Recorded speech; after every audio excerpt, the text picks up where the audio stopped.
Hey guys, how you doing? It's Harry here again. So today I thought I'd talk about reselling, just some stuff I've learned over the years, anything to help someone out maybe who's just wants to get into reselling, buying and selling or collecting or anything like that really. I've been buying and selling stuff ever since I was a kid really. I used to take my money I used to earn from my paper round and go to a junk shop, antique shop, buy a bit of scrap, well, buy some silver spoons or something, and then sell it on and make like a pound or two profit. And I just used to do that as a kid, and I really enjoyed it.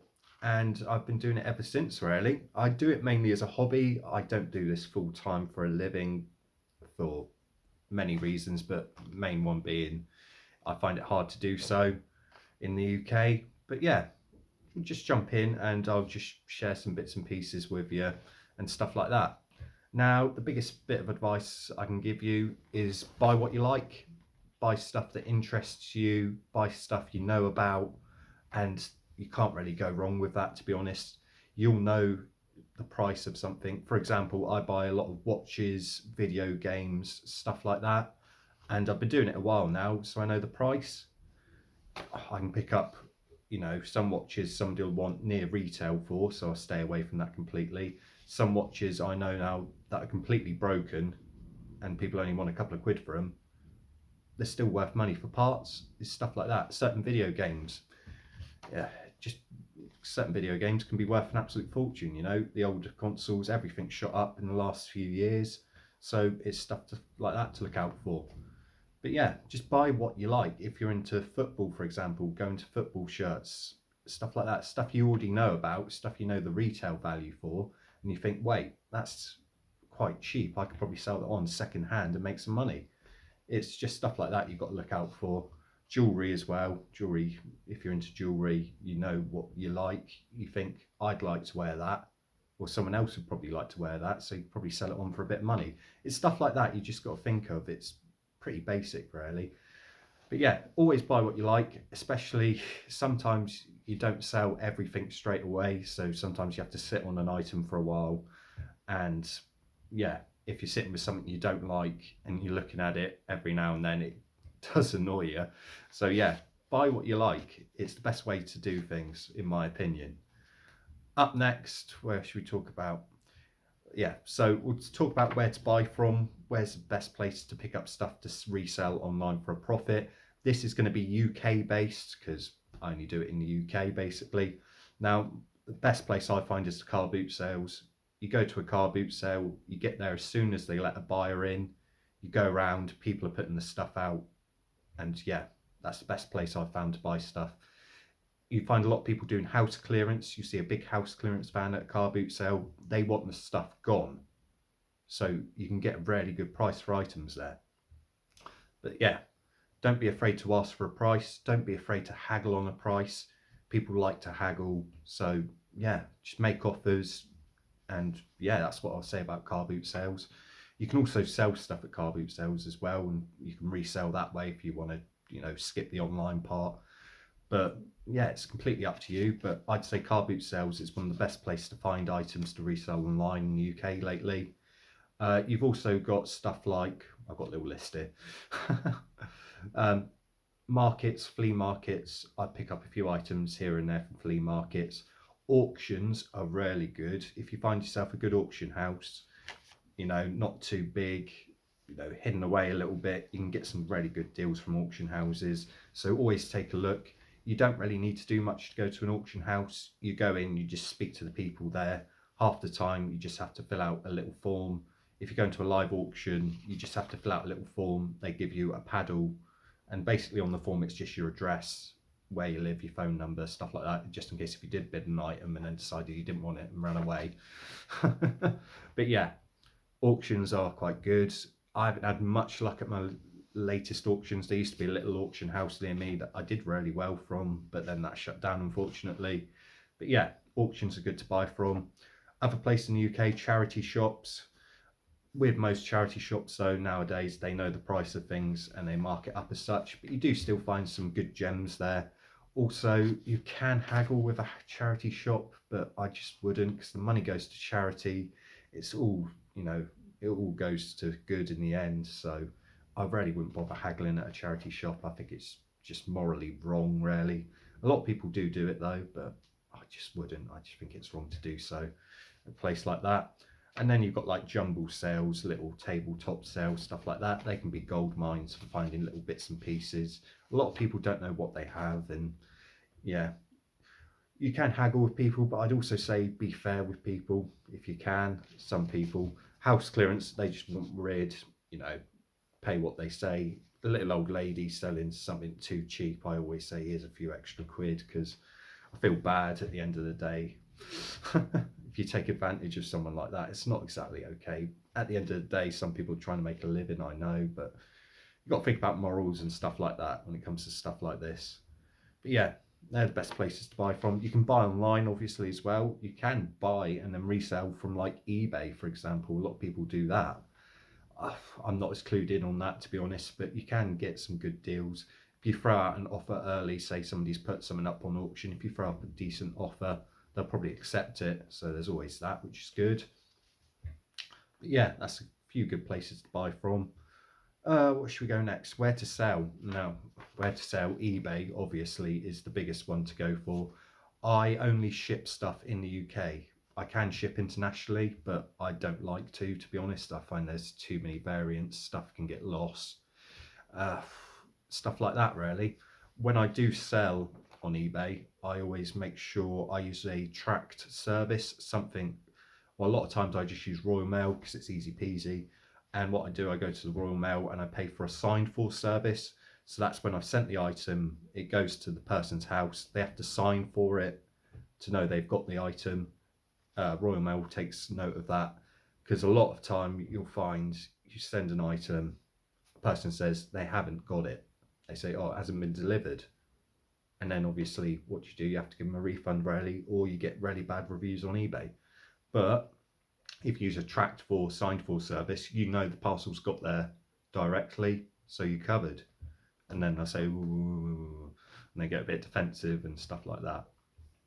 But yeah, I'd definitely say if you're posting items when you're reselling, definitely use some sort of service that's tracked.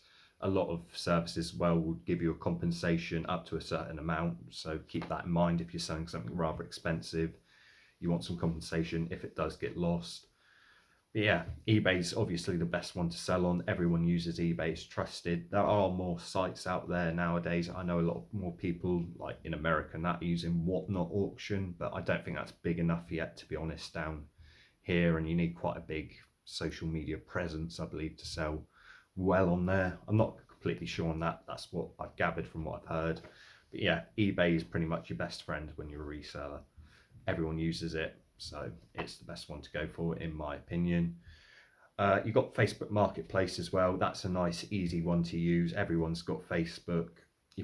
I put most of my bigger items on Facebook Marketplace, mainly because I don't like shipping bigger items. And yeah, it just makes stuff a lot easier as well. If I've got some cheap items that I know that will just sell quick and will sell for the same sort of money on eBay as it would Facebook Marketplace, I'll do that because it's just easier. You know, you haven't got to go out to the post office, you haven't got to package it up. Someone literally comes to your door, you give them the item, they give you cash, and you're good to go. So that's quite good. You've also got got in the UK, you know, in America, you've got Craigslist and stuff like that. In the UK, you've got Gumtree, you've got Spock. You can check those. You can buy stuff off there, obviously, as well, which is ideal. But yeah, just good to bear in mind those couple of tips.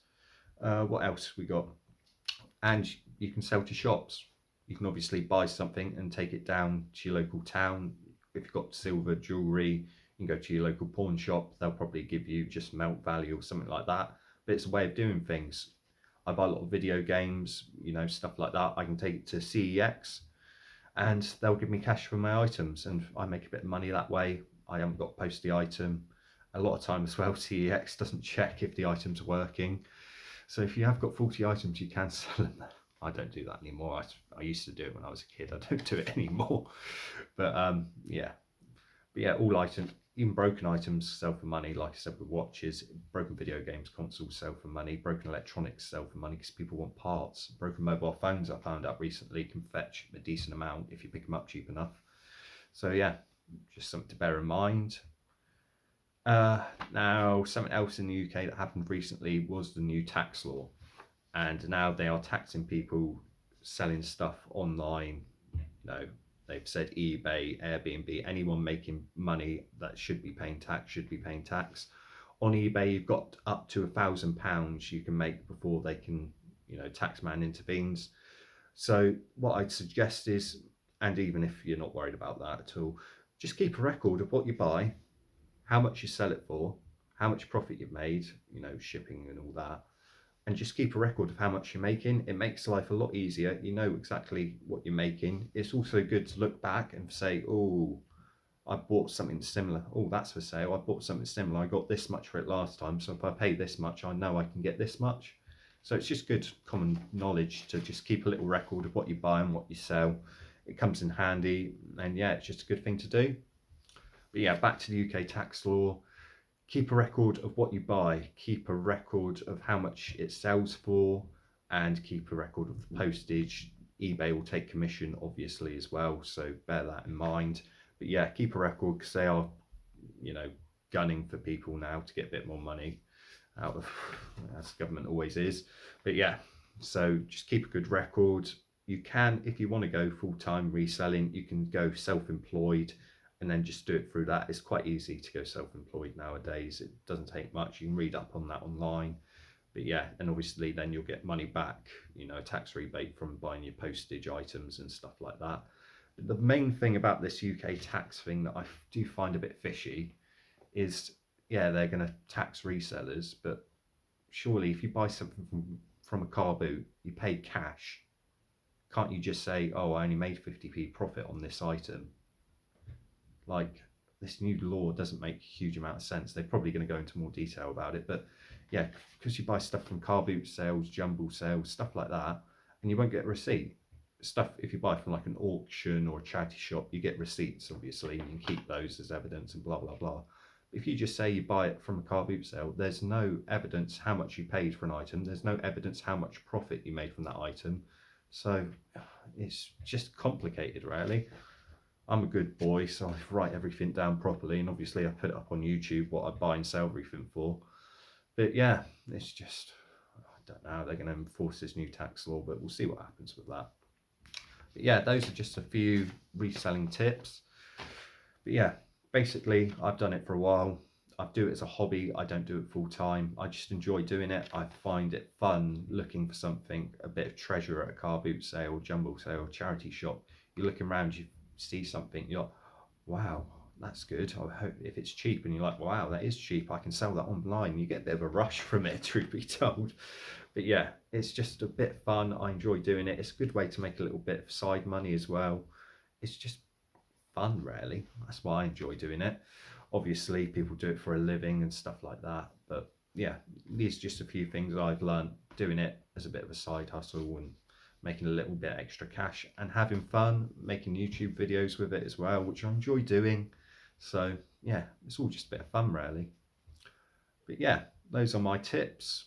Thank you for watching this video, guys. If you are interested in reselling, check out my channel. I buy a lot of stuff, I sell a lot of stuff.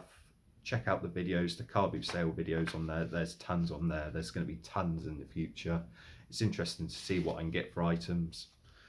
Oh, before I go as well, not everything you'll make money on. Unfortunately, you do have to take a few risks when you do buy and sell items, and it is a little bit of a gamble sometimes. If you know what you're buying, no, it's an educated gamble. I always try and get at least my money back, but I normally make a bit of a profit. But if I'm taking a risk, I think worst case I'll get my money back on that. And that's how you learn, how you take risks and stuff like that. I have made a few blunders in the past, and I've lost not a massive amount of money, but like 10-20 quid on an item, and it's a bit annoying, but sometimes you just want to get rid of items. Other thing I should say as well, make sure you've got some dedicated space to store items when you are reselling, because it does pile up. Also, don't resell everything at the same time. That's something else I'd say. If you've got a half decent item, say for example you've got something summer related, wait till the summer to sell it. If you've got something winter related, Christmas decoration, stuff like that, put it on just before Christmas. You'll get more money, stuff like that. I've also noticed as well, lately. I try and put stuff online when it's nearer to people's paydays, just because more people are looking online at those points in time and stuff like that. Yeah, but yeah, I should have really wrote all this down. I'm a bit all over the shop with this, but yeah, just some more tips there. But anyway, thanks for watching this video, guys. Yeah, I can't talk now. Subscribe to my channel, like this video, and yeah, let's do some more reselling. Any questions, anything like that, let me know in the comments. Any more tips you've got, let me know in the comments. I'll be interested to know. But yeah, thanks again for watching, and hopefully I'll see you in a future video. Bye for now.